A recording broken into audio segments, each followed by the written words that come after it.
দেশে প্রতি বছর প্রায় ১.৫ লাখ মানুষ নতুন করে ক্যান্সারে আক্রান্ত হন। এর মধ্যে সবচেয়ে বেশি স্তন, কণ্ঠনালী এবং ফুসফুস ক্যান্সার। বিশেষজ্ঞ চিকিৎসকরা বলছেন, ক্যান্সার মানেই মৃত্যু নয়, প্রয়োজন সঠিক সময়ে রোগ নির্ণয় ও সচেতনতা। রফিকুল ইসলামের রিপোর্ট, ছবি তুলেছেন নাজমুল হোসেন সাইমন। কুমিল্লার হোমনার বাসিন্দা মোহাম্মদ হাদিস মিয়া গেল ১ বছর ধরে ফুসফুসে ক্যান্সার আক্রান্ত হয়ে চিকিৎসা নিচ্ছেন জাতীয় ক্যান্সার গবেষণা ইনস্টিটিউট ও হাসপাতালে। নিয়মিত চিকিৎসা নিয়ে অনেকটা সুস্থ তিনি। প্রথম বুঝতে পারি নাই, তারপর নিঃশ্বাস নিতে কষ্ট হয়, তখনই ডাক্তার দেখাইছি। আমাকে এখানে পাঠাইলো, আর রেফার করছে প্রাইভেট থেকে। শ্বাসকষ্টটা একটু কমছে, কিন্তু আপনার ওই গলায় যে আইসা থাকে, বমির ব্যাগ হয়, খাওয়া দাওয়া চলে না, এই সমস্যাটা রয়ে গেছে। ৫৫ বছর বয়সী রোকসানা পারভিনের ওভারি ক্যান্সার ধরা পড়েছে গেল ৫ মাস হলো। রোগ শনাক্ত হওয়ার পর থেকেই নিয়মিত চিকিৎসা নিচ্ছেন তিনি। খুব শীঘ্রই সম্পূর্ণ সুস্থ হয়ে উঠবেন এমন প্রত্যাশা তার। কিছু অসুবিধা হয় না, কিছু বুঝতে পারিনি। তারপরে খালি বমি খেতে পারি না। রাজশাহী থেকে আমাকে এখানে পার করে দিছে।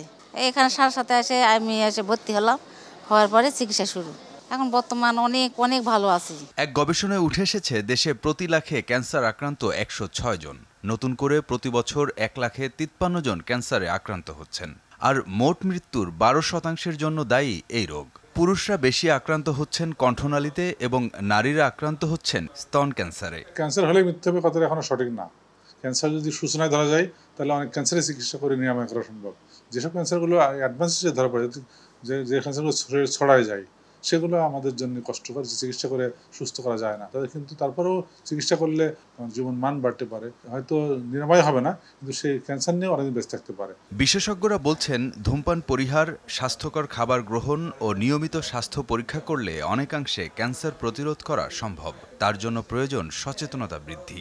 সব ক্যান্সারের জন্য তো আমরা আসলে সঠিক চিকিৎসা এখনও সঠিক বলবো যে চিকিৎসা বের হয় নাই।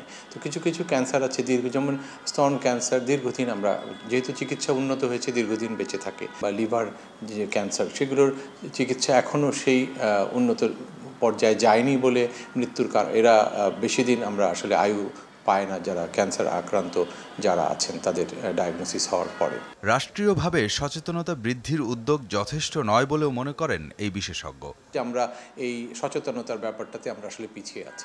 রফিকুল ইসলাম, RTV, ঢাকা।